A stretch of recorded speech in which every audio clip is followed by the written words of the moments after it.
세상을 살아가면서 가장 귀한 것이 무엇인가? 가장 가치 있다고 생각하는 것이 무엇인가? 그런 질문에 미국의 여론조사 기관의 하나인 프리서치 센터에서 한국을 비롯해서 그 OECD 국가 중에서 17개를 선택해서 성인 19,000명을 대상으로 이 설문조사를 해봤대요. 응답자들이 대부분 이렇게 꽂았다는 거야. 거의 비슷하게. 첫 번째가 가족이었다는 거죠. 가족이 정말 소중하다. 38% 정도 나오고요. 그 다음에 직업이죠. 존재감이잖아. 직업은 내가 할 일. 그게 몇 프로면 25%. 그 다음에 물질. 돈이 있어야 된다. 그게 19%. 이 정도 됐다는 거죠. 그 외에 여러 가지 잡다한 게 있는데 가족, 직업, 돈 이렇게 나왔는데요. 한국은 어떻게 됐을까요? 평균이 이렇다는데 한국은 어떻게 됐을까? 첫 번째가 뭐겠어요? 무조건 돈이었대요. 월등하대 이게. 이 돈에는 여러 가지가 많이 포함돼요. 뭐 권력도 있겠고 인맥도 있겠고 이런 거. 두 번째는 뭐였을까요? 그때 가족이었어요. 그럼 세 번째는 건강이잖아요. 우리 한국 사람들. 딱 맞는 거 어디 프로테지 같아요.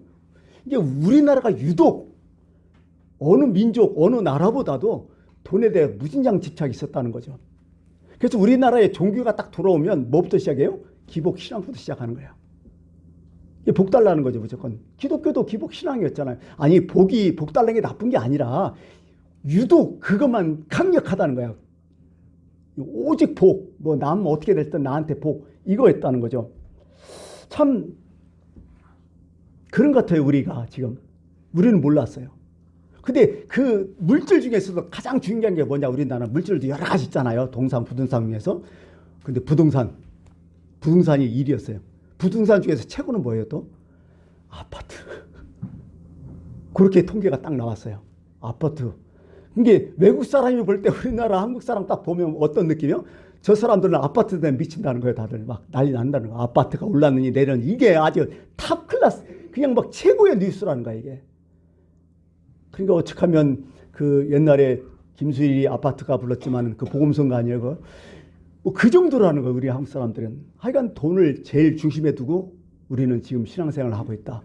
우리 자신을 몰랐는데 외국의 눈에 비친 우리는 확실히 뭔가 달랐다. 이런 얘기가 있습니다. 근데 인생을 살아보고 제 나름대로 제 주관이겠죠. 어떻게 하면 인생을 살아보고 인생에서 가장 중요한 게 무엇이냐 얘기한다면 뭘 이런 것도 포함되겠죠. 근데 가장 중요한 게 그런 것 같아요. 옛날을 생각해 보니까요. 믿음일 것 같아요. 믿음이 점점 없어가. 아니 꼭 주님에 대한 믿음뿐만 아니라 사람 사이의 그 관계, 신뢰가 자꾸 없어가는 것 같아요. 척박해, 힘들어. 뭐 조금만 하면 다 의심되고 도둑놈 같고 사기꾼 같고 뭐 이런 느낌들이 자꾸 받는다는 거죠. 성경을 뒤져봐도 세상에서 뭐가 가장 중요하다겠어요? 믿음, 소망, 사랑이잖아요. 우리가 다 알잖아요. 거기 믿음이 딱 나온다는 거죠. 가령 이런 거죠. 뭐 잘 사는 집이 있어요. 아무 염려 없어요. 근데 남편이 밤늦게 새벽에 막 기결하는 거야. 근데 남편에 대한 신뢰, 믿음 있는 아내는 어떤 생각하겠어요? 늦을수록 초조해져요. 걱정되고 고생하는 남편에게 미안하고 그러므로 남편을 더 사랑하게 되고 애틋하게 생각하고 그 순간에 또 사랑이 더 뜨거워지고 이렇게 되잖아요. 근데 남편 못 믿으면 어떻게 되겠어요? 반대죠. 저 새끼 또 어디 가서 뭐하나 어디로 새꼬만 누구 만나나 못된 짓 하는가? 자꾸 나쁜 방향으로 간다는 거야. 이렇게 돼버리면 이게 천질차이인 거죠. 삶이라는 게. 그 믿음이 얼마나 중요한지를 우리는 알 수 있다는 거죠. 그게 우리는 늘 편하게 산지만은 전에는 불편했는데요. 그래도 행복했는데 요즘은 편한데 불행이 더 많이 왔다는 거예요. 그게 삶의 질이 떨어진다는 얘기죠. 뭐 보통 우리가 지금 이렇게 살지 않을까 하는 생각 들어요. 진짜. 옛날에 비해서 우리가 얼마나 많이 편하게 잘 살아요. 진짜 편하게 살아요. 근데 더 불행은 심하잖아요. 우리 주위에서 아주 똑똑한 사람이 있어요. 그러면서 이런 얘기를 가끔 하죠. 내 눈은 못 속인다. 내가 이렇게 머리가 나쁘냐? 네 속 뻔히 안다. 훤하다. 자칭 똑똑하다는 사람이 많이 있어요. 근데 똑똑하다는 사람이 대부분 보니까 의심을 많이 해요. 어떻게 보면 똑똑한 거하고 의심하고 전혀 관계가 없는데도 불구하고 내가 똑똑한 사람이 의심을 참 많이 해요. 그게 남의 의심하기를 그렇게 좋아한다는 얘기죠. 내가 속을 줄 아냐 이런 식으로요. 그렇게 해서 보니까요, 자기가 스스로 똑똑하게 여기는 사람들은요, 남을 쉽게 믿지 않는 경향이 있다는 거죠. 근데 진짜 똑똑한 사람이 있어요. 누굴까요? 알면서도 믿어주는 사람이야. 근데 상대는 그 사람을 뭘로 봐요? 요즘 자주 쓰는 용어가 있죠. 전문 용어. 호구로 봐요. 지가 호구인 줄 몰라 또. 진짜 똑똑한 사람들은요, 알면서도 넘어가요. 속아줘요. 믿어줘요. 그게 진짜 똑똑한 사람일 것 같아요. 내가 봐도. 참 내가 세상을 살면서 믿는 구석이 없고, 그죠? 믿음이 없으면 세상 살기 참 힘들 것 같아요. 믿음이 있고 진짜 뭔가 대해서 신뢰가 있고 그런 마음이 있으면요, 원망 불평 잘 안 하게 돼요. 오히려 감사가 나오죠. 신앙을 떠나서도 그래요. 원래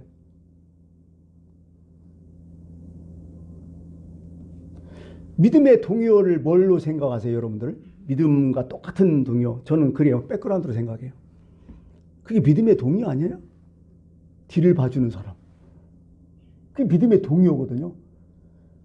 제가 이제 그전에도 얘기했지만은 요 우리 동네 개 풀어놓고 다니는 개가 한 마리 있어요. 근데 가게 나 혼자 눈이 딱 마주치면 꼬리를 감추고 난리 나요. 막 도망간다고. 근데 자기 주인하고 산책 딱 나오잖아요. 와서 으르는 거래요. 왜? 내 주인이 있다는 거예요. 개도 이런데 사람은 안 그렇겠어요? 그러니까 그런 생각이요. 내가 믿음이 있고 내가 신앙이 돈독하고 하나님이 나의 백이다 생각하는 사람들은 내가 아무리 약하고 뭐해도요, 나 함부로 못 건드려. 하나님이 내버려 주지 않을걸? 이런 자부심, 자존감이 있다는 거예요. 그게 신앙 아니에요? 뭐 갖고 신앙생활을 해요? 여러분들은? 뭐 갖고 이렇게 주일날 와서 이렇게 시간 버리고 여러 가지 버리는 건 아니겠지만은 뭐 이런 거래요? 그런 거 하나 얻고자 하는 거 아니에요, 사실은요? 이런 믿음 가지고 사는 사람 행복한 거예요. 결국 믿음이 행복이에요, 어떻게 보면. 하나님도 이런 믿음 갖기를 원하셔요. 사실 너 나 믿고 좀 기 좀 피고 살아라 이런 거예요, 하나님은 늘. 참 그러면 이 반대로 의심하면 이거 참 불행, 구제불능이라는 거죠. 그래서요, 제가 그 믿음에 대한 얘기를 참 많이 하잖아요. 그게 어디 써갖고 왔는데 어디 빠졌나는 몰라도 하여간 빠졌군요. 믿음은 바라는 것들의 실상이요, 보지 못하는 것들의 증거니 이전에 이렇게 나죠. 선진들이 이로써 증거를 얻었느니라 이렇게 얘기하잖아요. 이거 되게 어려운 말이에요. 근데요, 현대어 성경을 한번 찾아보면 제가 그걸 써갖고 왔어요. 근데 이게 이렇게 질문해요. 믿음이 무엇입니까? 이렇게부터 질문해요. 그러면서 믿음이란 무엇이냐? 내가 바라고 있던 것에 실제다는 거예요. 또 지금 현재는 보이지 않지만은 내가 기대하고 있던 것에 증거를 내가 갖고 있다는 거야. 그리고 하나님께서 인정받은 믿음의 우리 조상들은 하나님 그런 모습, 그런 믿음을 가지고 그들을 인정하셨고 그들은 인정받은 대로 그렇게 살았다, 이런 뜻이에요. 이게 믿음이라는 거죠. 이게 기대, 하나님께 대한 기대, 내가 바라보는 것, 그것을 막연하게 생각하시고 우리 하나님이 계시니까 반드시 그렇게 될 거야. 하나님 그렇게 나한테 허락하실 거야. 그 믿음, 그 약속으로 계속 살았고 그들은 그렇게 살았고 그렇게 끝났다는 거예요, 인생이. 참 귀한 말씀이죠, 어떻게 보면. 그래서 하나님은 우리에게 요구하는 게 뭐냐면 그런 거예요. 내가 너에게 완전한 삶을 주겠다는 거예요. 행복한 삶, 가난까지 주겠다는 거예요, 다. 대신에 너는 나한테 한 가지만 해라. 나를 좀 완전히 믿어달라. 그거요. 믿고 좀 순종 좀 해달라.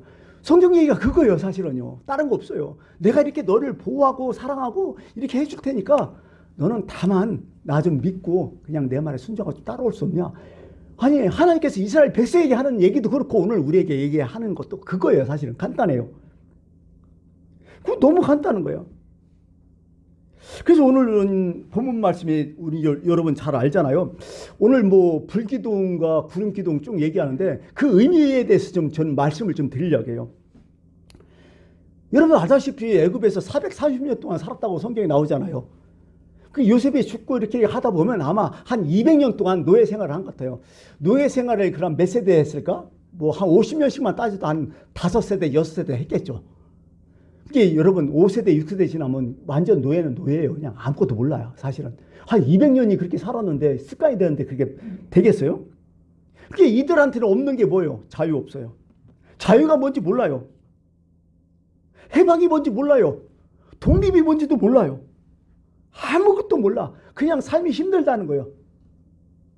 이대로 살다 죽는다는 어떤 체념뿐이 없어. 자기 자율성 전혀 없어. 시키는 놈은 시킨 대로 하는 거예요. 어떻게 보면 그 당시에 뭐야 말하는 짐승 같은 존재야. 그렇죠, 노예가. 말하는 짐승 그런 존재들이었어요. 이런 사람 하나님께서 구원했다는 거야. 절망적인 사람이잖아 이게. 그게 엑소더스 출애굽이라는 거죠. 출애굽할 때 그냥 했나요? 우리는 막 애굽에서 10가지 재앙 내렸다. 아니면 홍해바다 가르쳤다. 이런 얘기를 많이 하는데 누굴 위하여 한 거예요 도대체? 애굽 보라고? 바로 정신 차리라고? 아니잖아요. 누구 보라고? 이스라엘 백성 보라고. 목적은 이스라엘 백성이요. 나 이런 사람이라고. 이런 사람 아니 이런 신이라고. 이런 존재라고. 그거 알려주기 위해서 그렇게 한 거예요 사실은요. 근데 이 아내들이 이것을 믿고 확신하면 좋을 텐데 안 믿는 거죠. 하나님은 계속해서 그런 거예요. 믿어줬으면 좋겠는데 이것을 정말 수락하고 그냥 순종하고 이런 하나님 때 위탁하면 좋을 텐데 안 하는 거예요. 이게 하나님의 뜻인데요. 소원인데. 그러자 하나님께서 뭘 인도하여? 구름기둥이라고 불기둥이라는 카드를 쓰신 거죠. 물론 구름기둥, 불기둥을 역사적으로 그 시대에 어떤 쓰여진 기록 문헌에 보면 그런 기록들이 있더라고요. 이 에집트 지역, 메소포타미아 지역이라든지 그죠? 지중해 연안 그 지역에 보면 전쟁이 많았잖아요. 옛날은 계속해서. 그러면요 전쟁 나가면요 뭐 1, 2명 나가는 게 아니라 수만 명, 수십만 명 나가잖아 보통 전쟁. 그러면 군사들이 만약 한 50만 명 나갔다면 뒤에 따라오는 또 군대가 있어. 어떤 군대일까요? 그게 병창군대야. 먹고는 살아야 할 거 아니야. 그렇게 50만 명이 나갔다면 뒤에 50만 명의 병창부대가 계속 따라오는 거야. 병참이 중요한 거예요. 그래서 그러니까 어떻게 보면 50만 명이 나갔다면 100만 명으로 여길 수 있는 거예요. 그 당시에. 그럼 생각해 보세요. 그 당시에 교통수단이 무조건 걸어가야 되고 아니면 말 타고 가야 되는데 50만 명이 쭉 걸어간다면요. 그 길이가 엄청날 것 같아요. 수십 킬로 될 것 같아요. 그러면 뒤에 따라오는 부대, 병참부대는 도대체 이 군대가 어디로 가는지 어떻게 알아? 물론 길은 표시되어 있죠. 어느 쯤 가는지 어떻게 알아? 그러니까요. 통신도 없던 시절에 어떻게 해요? 그 부대의 사령부에는 반드시 어떤 부대가 따랐냐면요. 그 우리나라 지금 봉화대라는 부대가 하나 따라요. 쉽게 말해서 요즘 말하면 통신부대 되겠죠. 그래갖고 그 지휘부 대장이 있는 그 지휘부에 갈 때마다 그 부대가 가면서요. 낮에는 구름기둥 피워놨고 밤에는 불기둥 바지 피웠대. 그래서 뒤따르는 병참이라든지 뒤에 후군의 부대가 그 어느 정도 있구나 어디 정도 했구나 그걸로 다 알았다는 거죠. 그런 개념으로 아마 이것을 본다면 이해할 거죠. 근데 오늘 성경에 나오는 이 불기둥 기름끈은 그보다 더 깊은 거죠. 다른 거죠 약간. 자, 그래서 오늘은 불기둥과 기름끈의 의미가 뭔가. 불기둥 구름이면 딱 우리는 느낀 게 뭐예요? 하나님의 보호와 인도예요. 그죠? 딱 느낌이. 그래서 한번 따져봤어요. 이 의미가 뭔가. 그랬더니 낮에는 구름기둥, 밤에는 불기둥 한번 생각해 보시고요. 자, 이 무슨 의미야? 이 기둥들이 하나님이 우리와 함께 하시다는 기둥. 하나님 안 보이잖아요. 근데 구름 기둥, 불기둥 보면서 하나님이 우리와 지금 함께 계시나 그 느끼는 거야. 막 느끼는 거야. 처음에는 그냥 불기둥, 구름기둥이 나왔는데 나중에는 어디서 불기둥, 구름기둥이 나왔어요? 성막을 만들 때 2년 후에는 성막을 만들라는 성막에서 지성소에서 나왔다는 거죠. 2년 후에는. 근데 홍해 바다를 건너기 전에는 갑자기 불기둥이 오고 갑자기 구름기둥이 껴버린 거예요. 광야에서는. 이거 딱 보고 우리는 어떤 느낌 들어요? 이스라엘 백성은 하나님이 우리와 함께 계시는구나. 그거 보고. 그거죠. 또 두 번째는 뭐예요? 사랑의 증거 아니에요? 성경에 이런 얘기가 많아요. 아브라함의 하나님, 이삭의 하나님, 야곱의 하나님이라. 그러면 어떻게 생각해? 이스라엘 백성은 여전히 우리의 하나님이라 이런 생각이에요. 여전히 우리를 사랑하시는구나. 우리 조상을 사랑하셨고 인도하셨던 하나님이 여전히 우리와 함께 계시는 거야. 그래서 아브라함의 하나님, 이삭의 하나님, 야곱의 하나님 이렇게 표현하는 거예요. 사실은요. 또 여러분 사막 기후 아시잖아요. 낮에 사막에 들어가면 타 죽어요. 아마 여러분 광야 걸으실 분은 알겠지만 진짜요 몇 시간 걸으면 탈진해버려. 습도가 하나도 없으니까요. 물 계속 마시지 않으면 머리 뽀개져요. 그 정도로 심각해요. 그러니 거기에 구름기둥만 딱 있으면요. 우리나라 가을 날씨요. 밤에는 또 오죽 추워요. 영하로 떨어진단 말이죠. 그게 날개성들 다 지하로 숨는데 무방비 상태예요. 그러니까 하나님께서 불기둥으로 해가 후원이 밝히면서 어떻게 해요? 따뜻하게 해주는 거예요. 이게 사랑 아니겠어요? 그러면 생각해 보세요. 이스라엘 백성들이 믿음이 있어서 쫓아갔어요? 아니죠. 자신들이 살라고 편하려면 어떻게 해요? 구름기둥, 불기둥 쫓지 않을 수가 없다는 거야. 오늘 우리 신앙생활에 그렇지 않아요? 우리가 뭐 주님의 사명을 위해서 헌신한다. 그것은요 나중 얘기고요. 당장 어떻게 해요? 우리가 편하려고 지금 신앙생활 하잖아. 저도 어떻게 보면 그런 믿음으로 생활했어요. 사람은 어쩔 수 없어요. 약하기 때문에. 내가 좀 더 편하게, 내가 좀 더 안락하길 원하기 때문에. 그죠? 그래서 제가 목회를 하고 있지만 사실은요, 제 마음속에는 주님 앞에 아무 말 못할 것 같아요. 지가 편하려고 했지. 지가 좋으니까 했지. 이런 마음이 들어요. 사실은. 노골적으로 따진다면 내 깊은 속마음은 그래요. 지금도. 그게 늘 죄송한 거예요. 하나님 앞에. 사실 그런 식이란 말이에요. 그러면서 늘 깨닫죠. 그래도 나 같은 놈 하나님 목에 살리는구나. 그래도 하나님께서 함께 하시는구나. 사랑하시는구나. 이런 걸 느낀다는 거죠. 또 세 번째는 뭐냐면 이 불기둥, 기름기둥은요. 아까 얘기했던 하나님의 보호하심 아니에요? 그 보호는 어디서 나타나냐면 이제 이게 이스라엘 백성 막 출애굽을 했어요. 그 광야길로 딱 나오는데 앞에 홍해 바다가 다 가르고 있어. 뒤는 애국 군대가 막 총동해서 막 나오고 있고. 이젠 다 죽었지 뭐. 근데 그때 어떤 일이 나요? 갑자기 하나님이 불기둥이 막 팍 생기면서 그쪽은 뭐 불기둥 다 막아버리는 거야. 그러고 나중에는 흑암으로 다 막아버리고. 꼼짝 못하게. 그거 보면서 이스라엘 백성들은 뭘 생각했어요? 아, 하나님이 우리를 보호하시는구나. 그 느낌을 받을 거 아니에요. 그 출애굽기 14장 20절에서 25절 이렇게 쭉 나오죠. 그 다음에 여러분 이런 얘기를 많이 하죠. 불기둥, 구름기둥 할 때 이스라엘 백성들의 뭐 따라갔다는 거죠? 모세 따라간 게 아니라 누구 따라갔어요? 불기둥, 구름기둥 따라갔다고 얘기해요. 민수기 19장 17절이에요. 구름이 성막에서 떠오르는 때에는 이스라엘 자손이 곧 행진하였고 구름이 머무는 곳에 이스라엘 자손이 진을 쳤다고 얘기해요. 이게 불기둥, 구름기둥 따라가는 거예요. 막 불기둥이 움직이면 막 같이 움직이는 거야. 그게 인도하심이잖아요. 이정표 하나 없는 그 사막, 막막한 사막, 그 광야에서 어디로 갈지 어떻게 알아? 주행길인데. 그게 불기둥, 기름기둥 따라가면 된다는 거예요. 근데요, 불기둥, 기름기둥이 어디까지 이어져요? 계속? 가나안, 요단강 딱 건너니까 끝나잖아요. 가나안 딱 이어지잖아요. 이건 뭐예요? 하나님이 끝까지 책임진다는 하나의 증거예요, 이건. 내가 너 끝까지 책임질게. 불기둥, 기름기둥. 그 의미로서 나오는 거죠. 마지막에는 가나안 땅에 들어가잖아요. 그냥 그것만 쫓아가면 가나안 땅에 자동으로 들어가는 거야.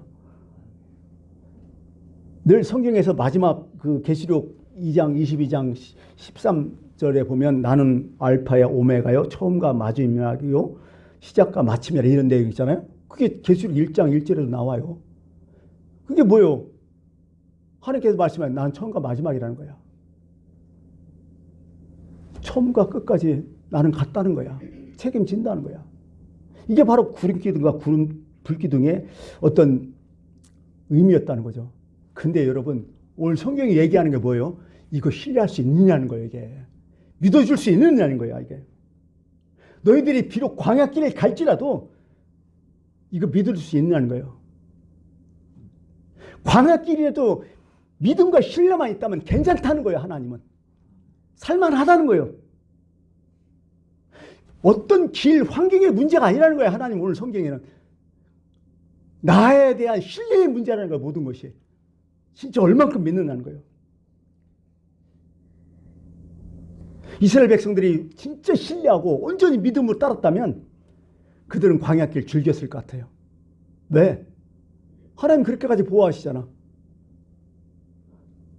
만나 매출에 다 먹여주잖아. 물 알아서 공급해 주잖아. 애굽에서 수많은 또 짐승들 많이 갖고 왔고 금부치들 막 다 갖고 왔잖아. 풍족해요. 사실은 또 아무 걱정 없어요. 그거 외에는 즐겼을 것 같아. 오히려 광야 생활을. 근데 이걸 믿지 못하니까 무슨 문제가 있으면 가슴에 턱 내려앉는 거예요. 무슨 어려움이 있으면 원망부터 하고 난리 나고. 왜? 못 믿으니까. 굴기둥에서 더 원망하고 불기둥 밑에도 원망하는 거예요. 그걸 보는 하나님 속이 얼마나 상하겠어요. 오늘 본문 말씀을 자세히 보면요, 하나님은 가나안 땅으로 인도하실 때 어느 길로 인도했대죠? 해변의 평야길에서 홍해의 광야길로 인도하셨다고 나오잖아요. 여러분 지도를 딱 펴놓고 봐요. 그 지도에 이스라엘 지도. 그 라암사에서요 홍해 건널 필요도 없어. 그냥 그 지중해 길, 해변길 딱 나가면요, 뭐 그냥 부평도로 가면 8일, 그냥 이것저것 꼼지락꼼지락 하다가 심해서 가면 15일 걸려요. 아무것도 아닌 길이에요 사실은. 그리고 그 길은 뭐예요? 평야니까 먹을 것도 잔뜩 하고 물도 잔뜩 하고 아무 걱정 없어. 시원한 지중해 바람 불어오고 뜨겁지도 않고 시원하고. 근데 그걸 안 하셨다는 거죠. 그러면서 성경에 얘기하잖아요. 왜 안 하시는 이유가 뭐냐. 거기는 어떤 군대가 있어요? 국경수비대라는 게 있잖아요. 또 여러분 알다시피 그 해안의 평야길은 누가 있어요? 플레셋 사람들이 살고 있어요. 그 당시에 플레셋 사람들이 무진장 강해서. 왜? 그들은 청동기에서 철기로 바뀌는 시기에 플레셋 사람들이 이미 뭐요? 철기를 갖고 있었어요. 요즘 말로 하면 최첨단 무기를 갖고 있던 거예요. 그러니까 이스라엘 백성이 강하면 몰살 다 죽어버리는 거예요. 어쩔 수 없는 거예요. 그러니까 하나님이 이스라엘 백성 수준을 알아. 내 수준을 알고 내 수준에 맞게 하나님이 지금 인도하시는 거예요. 사실은요. 그러면서 그 인도하시면서 나를 키우시려고, 나를 성장시키려고, 그렇게 하려고 그런 의도로서 잠시 좀 참으면 되는데 그거 못 참고 난리를 친 거예요. 근데 하나님께서 뭐예요? 광야길을 인도하시면서 다 책임져 주잖아요. 다 알아서 하시잖아요. 근데 아무것도 안 믿어. 왜 평야길로 안 가겠냐? 왜 광야길로 가게 했냐? 우리 그거 아니에요? 왜 이렇게 광야길을 우리 힘들게 하냐? 왜 이러냐? 그러면 우리 인생에서는 하는 게 없어. 아무것도 남는 게 없어요. 사실은. 의미 없잖아요. 근데 한번 생각해 보세요. 내가 평야길을 가는데 광야길에 들어왔어요. 하나님께서 나한테 뭔가 지금 교육을 하시려는가 보다. 뭔가 나를 성숙시키려 이렇게 믿고, 또 광야에서 이렇게 어렵고 힘들어도 그래도 군기둥 불기둥 있고 만남에서 하나님께서 이런 참 인생의 광야길을 걷는데 그래도 하나님께서 필요한 거 채워주시는구나. 이렇게 해서 감사하고, 하나님은 그걸 원하시는 거예요. 그걸. 근데 이스라엘 백성들은 하지 않았다는 거죠. 어떻게 보면 믿음과 원망은 이게 완전 반대말이잖아요. 원망 참 우리 많이 알어요. 어떤 사람이 심리학적으로 원망을 하면 연구하면서 세 가지를 얘기하더라고요. 원망은 왜 원망이 나오냐? 심리학적으로 첫 번째, 건망증에서 나온다. 무슨 얘기예요? 오늘 현실에 힘든 것만 생각나는, 옛날에 그 예전에 있었던 여러 가지 은혜 이런 걸 다 까먹는다는 거예요. 이게 딱 터져버리니까. 거기에서 나온다는 거야. 그거 좀 느끼고 그때 그러셨구나. 그걸 알으면 지금 원망이 안 나오는데 옛날 은혜는 다 까먹는 거야. 어떻게 보면 남 꺼진 돈은 알지만은 내가 꾼 돈은 기억하지 않는 사람은 또 비슷한 거지. 만나는 모르겠다. 하여간 그런 거예요. 건망증이 그렇게 심하다는 거야. 또 두 번째는 조급한 마음이라는 거야. 조급한 마음. 그 원망이 있다는 거예요. 좀 느긋하게 좀 하면 오죽 있겠어요. 여러분 출애굽기에서 이런 용어들이 참 많이 나와요. 어떤 용어? 너희는 하나님 앞에 잠잠하라. 그죠? 잠잠히 하나님을 뭐 하라. 이런 얘기가 참 많아요. 기다리라. 이런 얘기도 참 많고요.